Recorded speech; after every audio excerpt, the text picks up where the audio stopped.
So, not that this is like necessary at all, but they just released the new pack and there isn't any announcement on it, and they kind of did the release at a weird ass time.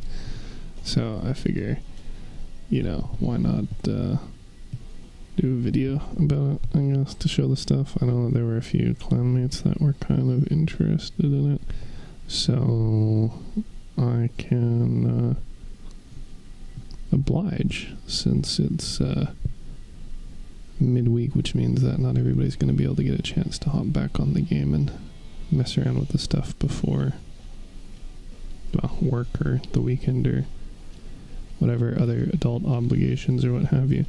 So I suspect this should be quite the short stream, considering how it's just previewing the new stuff. But in any case, 3 versions as per usual.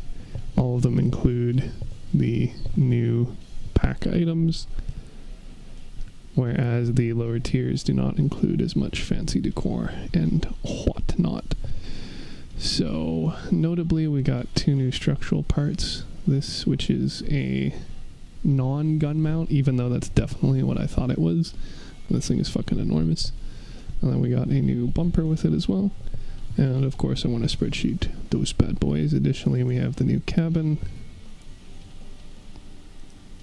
and the new gun, although both of these we've already seen, so not exactly super new or surprising.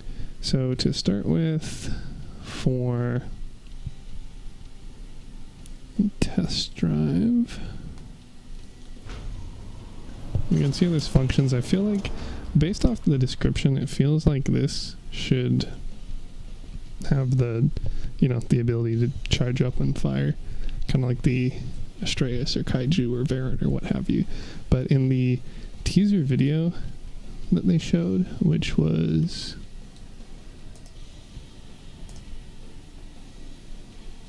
I guess if people are already on it, we might as well just plug ourselves, I guess.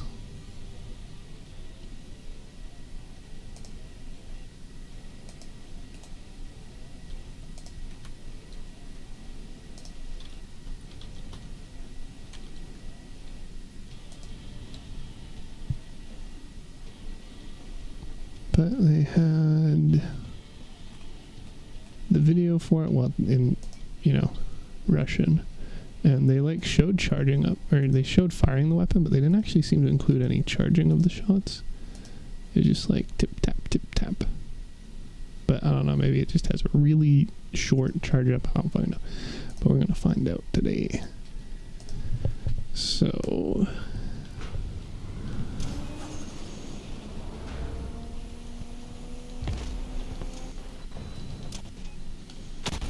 main shot, and then the charge. Oh yeah, that's way longer. They did not bother doing that at all. I wonder if it's infinitely held. Nope. Okay. Yeah, so this is pretty Varany. This thing's satisfying as fuck.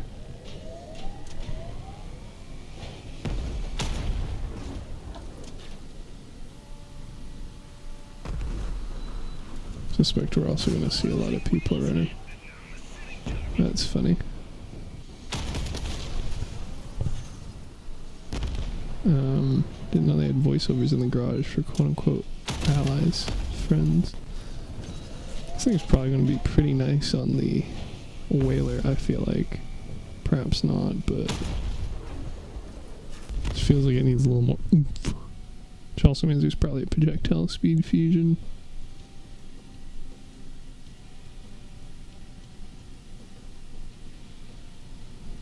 It's not bad at all. Plus it has the side connection pips, which is always interesting since most weapons don't have that. Okay. Then I'm not quite sure the best way to test this cabin perk. I'm pretty sure it applies to the entire build and is essentially a defensive Catalina, but it's kind of hard to test that without having a custom built and then like rolling over explosives or running into harvesters and whatnot. So I'm just probably going to assume that that's the way she goes for now. So those are the basic parts. Then there's the Reggie version, which as you can see has a bunch of delicious modules. So this is probably going to be, until the prices crash at least, like this is probably going to be the recommended pack for newbies, even when it's not on sale, just for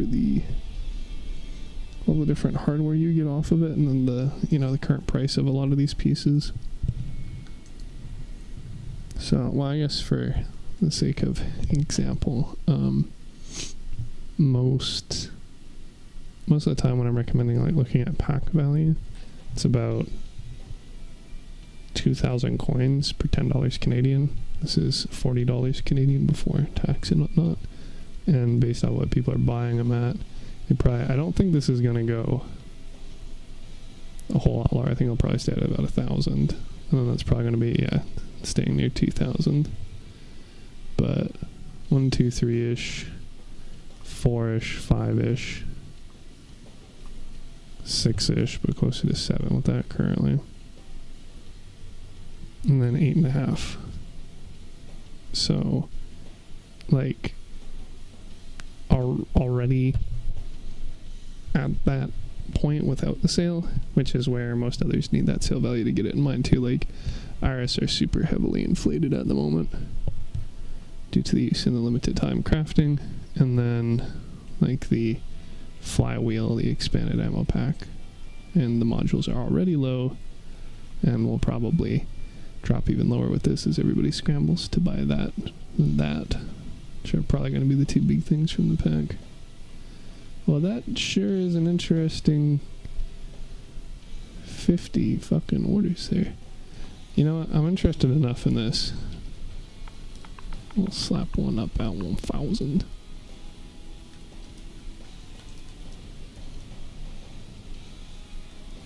And then 500. I don't think anybody's actually going to be doing it, but if they do while we're doing the stream, then we can actually test values. So as far as the regular pack, I mean the Lite pack doesn't have anything new. Priming was, as you can see, not very valuable from a fairly recent event, as I recall. Modules here aren't really anything to write about. You get a shit ton of parts that you'd otherwise have to get off the badge exchange, which is kind of convenient for newbies, but not really a huge deal as far as like if you're buying that, you're buying it just for basically the 2 unique items. So the medium has this, which is interesting. It's untradeable, but I'm pretty sure Shadow of Success has been priorly tradable. Yeah. No, guess not, considering how those are both untradeable. Shows what I know. This is, this one's definitely tradable. Though I guess has been overpaid for now. It's because it was from a deluxe pack. I want to say...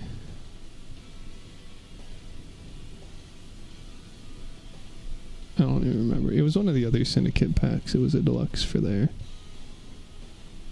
So I guess now we have another option for it. That one. It was a Rascal Deluxe is where I got, or is where most people got Breath of Snowstorm, and I guess they're recycling that for this, although I don't recall where Shadow of Success is from, but it's always the wiki to look up. These decor aren't new. These stickers very much aren't new, although there might not be very many people selling these because they were from the first Syndicate Battle Pass, as I recall. Then this one is new. Oh, it's untradeable too. More stuff locked behind the pack exclusives. Oh well. I like the color scheme on it. I also mentioned, like, everybody was fucking hating on this 90-degree mesh for it at first, which is fair, until, like, they actually preview the pack. It's like, yeah, this is a light lamppost that the car's wrapped around. It's like, oh, that's cool as hell. So I don't know if I'd say they redeemed themselves there, but pretty neato. Of course, we'll spreadsheet those new parts as well. For the Deluxe, this is where the lamp post comes in, which is probably going to be stupidly expensive because this thing is fucking massive. And I'm sure the artillery builds are going to love it. But actually, I wonder, does it? So this is also going to give the Cynic garage, so we're going to get a loading screen to go there. But we'll show the rest of the stuff. So new paint, which is purple. With some patterning, very much like Breath of the Snowstorm. And then we got Inkin, which was from a Battle Pass, I believe, Big Chase with the Syndicate and Steppenwolf. Then we got some new stickers, which I'm sure are probably tradable. Yeah. So I think all three of those are new. And then obviously the same one from before. These are, interestingly enough, new, I think. We only have white square. I kind of question the value of releasing another one, which is just two white squares side by side and smaller, but whatever. And then we also have the re-release of this, which again was a Syndicate Battle Pass hologram. As you can see, same modules, another spoiler.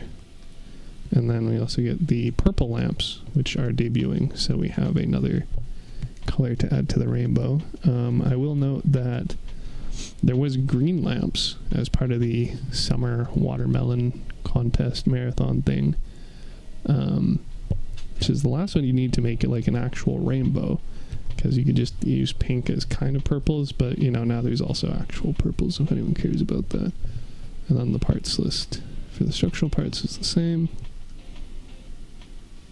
And I mean, yeah, if you're wanting cheaper hermits, then good time to be you, I guess. Then we can test drive this. Let's see, I'm assuming the lamppost changes the camera angle, but it's possible it doesn't. And for the sake of this pack, it's probably better. Okay, well, there we go. So it's not going to be useful for Artie at all. But that also means that it's going to be like worthless other than for annoying the hell out of people, since you're going to be revealing your position behind cover from so far away. Well, it'd be kind of fun if you use it as like a periscope or something, but sucks to suck, I guess. They also changed this. I don't recall Cynic Garage being so loud for its music, or this music for what that's worth. I wonder if they've been updating it. The deluxe packs garages with new music, and I've just never noticed because I don't have any. Well, anyway.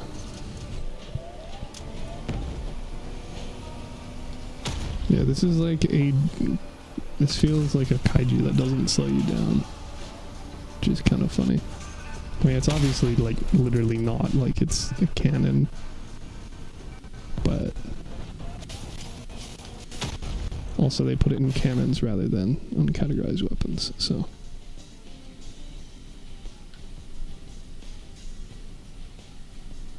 And as per usual, the deluxe pack is stupidly expensive, but that's not anything new. Alright, so I guess we can look at the stats for things now. I suspect this hashtag not a gun mount is going to be quite interesting. This just kind of reads like a different Mengu bumper, though. We will see. We'll see. Spreadsheet for the right game, open.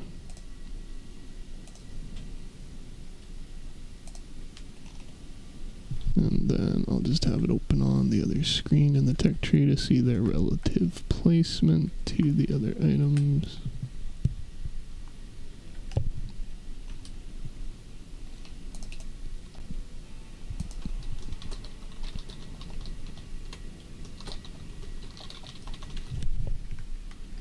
And we're again going to make some assumptions about the perk description, but should be okay. They tend to be pretty consistent about these kinds of things. even though their descriptions aren't consistent at all.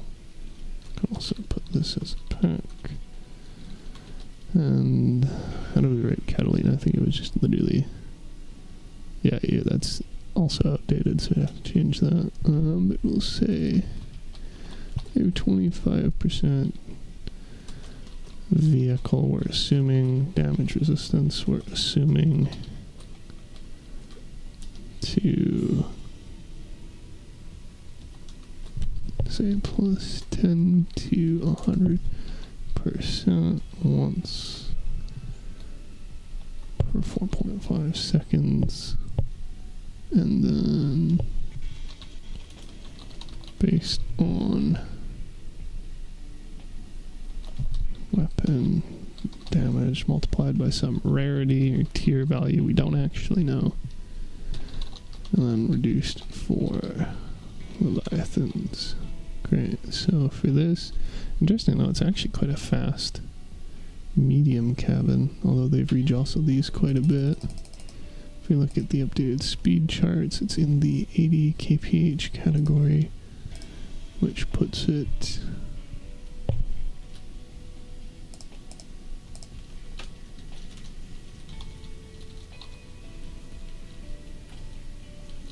no, it didn't keep the margin center for the other blocks. Silly.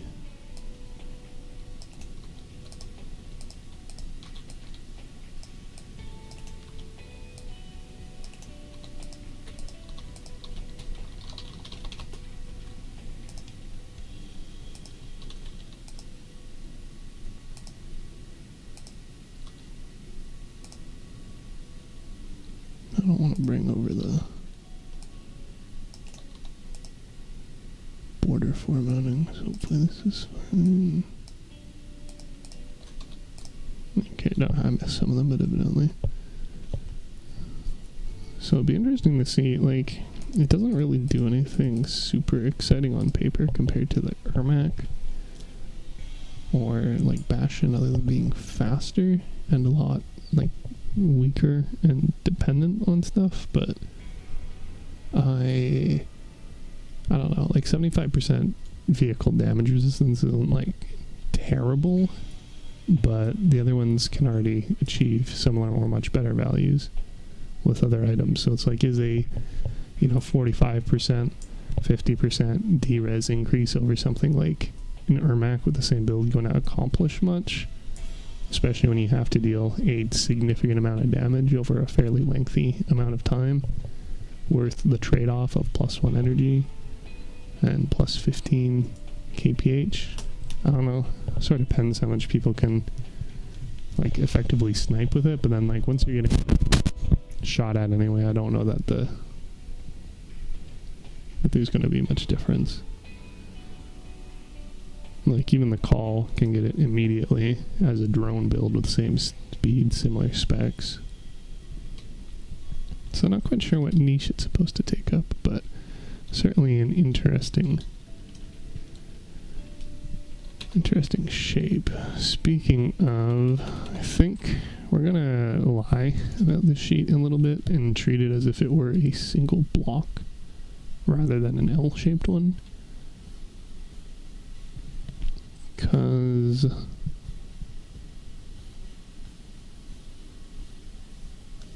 like the approximate footprint of this would be monstrous for a medium cabin if you just didn't include the gaps. Though I will say that having it be so wide is going to be great for frame placement, especially on sideways builds.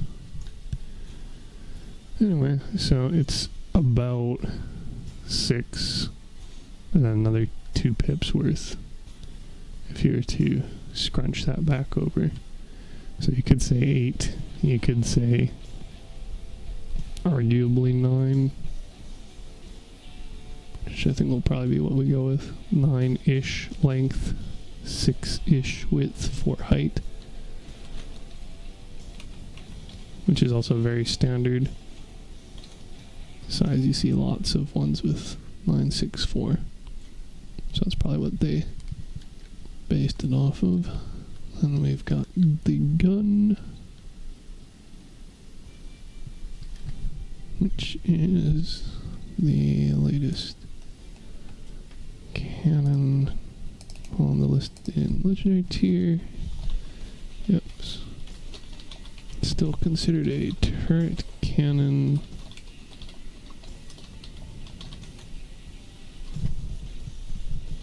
We should have our AR calculations. So it's 2970, yep. And 1440, 3038. Bit of a chunker. And then we'll say 7 to 21% damage. So this is really like the opposite of the Ermac pack, because you have a gun that increases its damage per hit up to literally like pretty similar values to 21%, and then the cabin is kind of a reverse Astreus, which is pretty interesting. Definitely fits the Syndicate vibe. Don't hate it on paper, especially this cannon. I think it's going to be pretty sweet. I don't know how much use we're going to see out of the cabin specifically.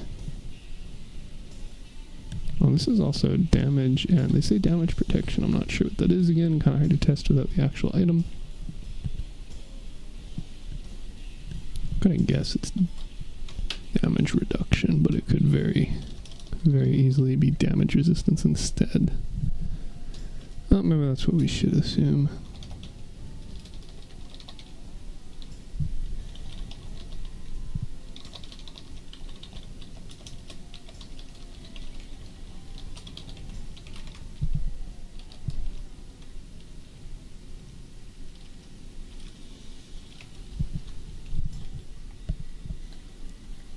And then we can look at those.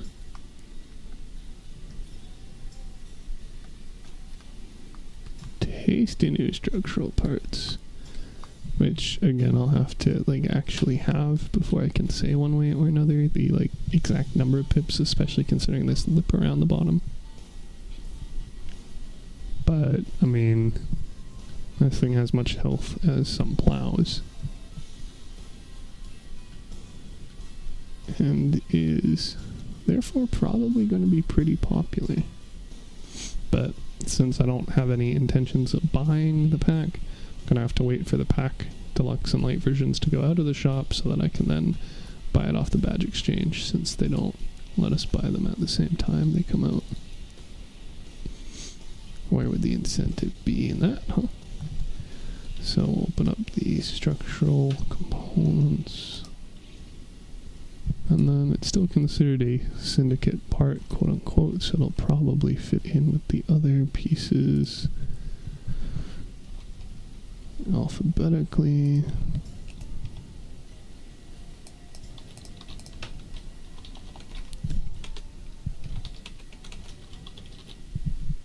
So yeah, same resistances.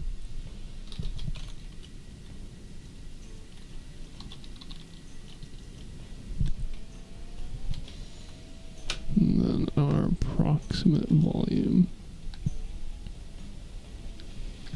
is a length of 5, a width of 6, and a height of 4. Fairly large. And then of course our parts are chopped off.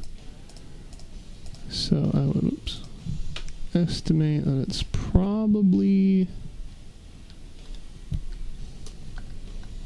closer to being a 3x4, maybe a 4x4 on the bottom.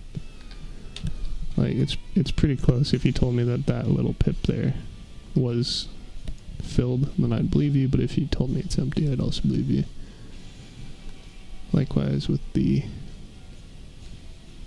integrated fenders, with the back pip here, with this gap. So it's, I think, too complex of a shape to even bother trying to guess, but once I actually get access to it, and or the app wants to stop dying, we'll give it a look. So it's, yeah, actually better for bullet durability than the train plows. just do that 30% damage reduction. The plows will have higher initial health, but have a lack of range damage resistance, which means that this would be also actually a pretty popular option for just being on the front of a craft to soak up bullet or energy damage, rather than using plows, which, like, I mean, I command, like, you have all these hovers with bumpers that will never actually, like, get into melee, but just because the parts are just such thick fucking slabs of metal, there's not much reason to use other lighter, smaller parts, especially when you have to use so many of them, because then a single explosion will knock them all off. But this will be good for that. Of course, we only have one, so I'm sure there's still going to be a lot of plow usage, just that it is another option. And then we have the new bumper, which again is kind of an awkward shape as far as like how many pips it is or isn't fully, but my Xbox app's not vibing. That's fine. Just keep that up on the other screen, spreadsheet it anyway. So it's a new bumper, and it'll go right there.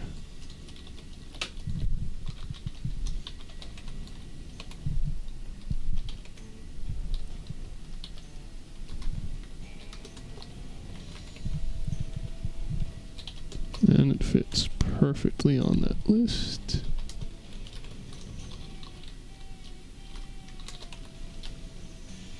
And we will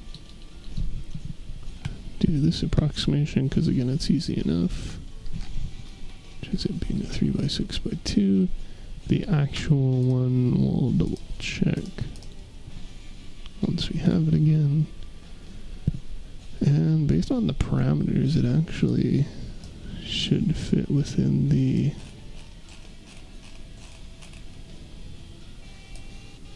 bumper chart, wherever I put that, with the rest of the Syndicate ones. Although I did not dynamically sort this chart, so I'll have to actually insert it in its precise place. So that should be okay, because it's just basically these stats, these stats, these stats, and then durability. So we have 190 durability, which means we go right here after the Harate.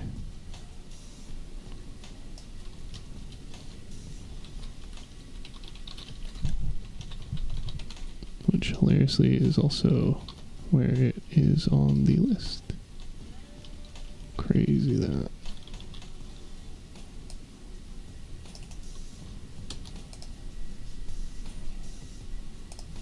Of course, the other thing about the new not a gun mount TM is that since it's an actual vehicle part, it also applies vehicle durability, whereas none of the bumpers do. And a pretty sizable chunk at around 300, honestly.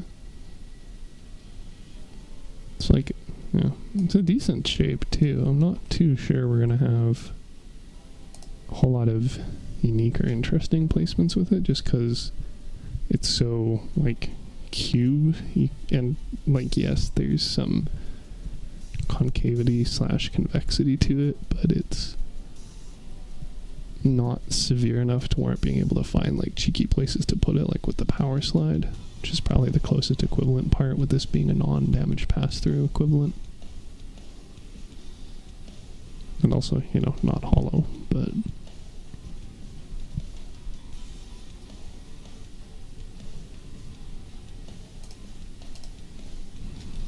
Xbox app, what is you doing? Well, I think that's that. It doesn't look like they have any overflow of structural parts that would indicate that they'd have a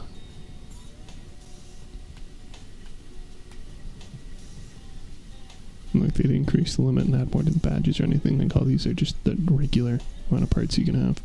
Sometimes they had extras like blade wings and whatnot. I'm sure the prices are probably already going back up.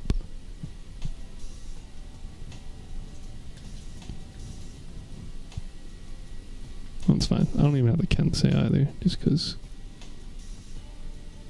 they've been so in demand. Curious how they did the under frame, honestly. And I suspect the lamp post is probably going to prevent us from flipping all the way. But it'd be good to know. Yeah. That's fine. So, pro tip, I would not do frames like this. That is just asking to have issues entirely reliant on the hermit wheels to protect your entire undercarriage.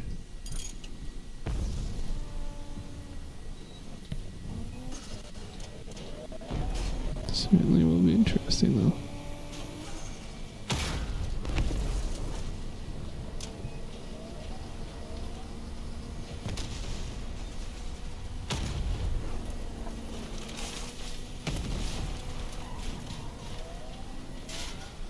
Seems like doing the full charge and then the partial is, yeah, struggling. Such is the nature of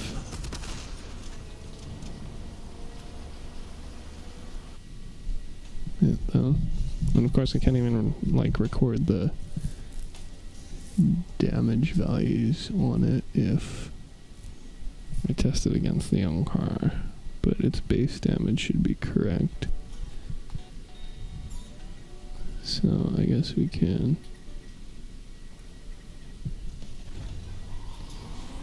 record it on the damage orb. Just have those values.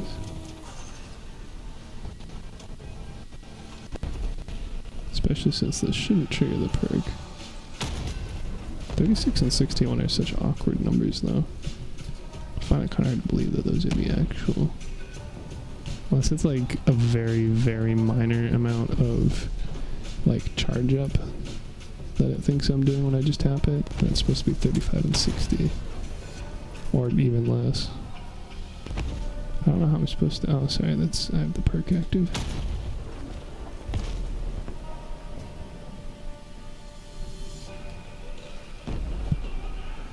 Surprised that counts for it.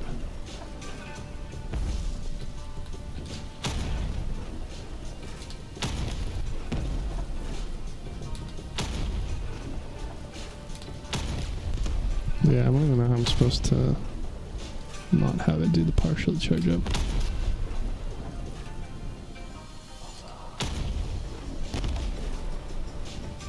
Yeah, I'll have to do some more testing to actually determine what the value is, but obviously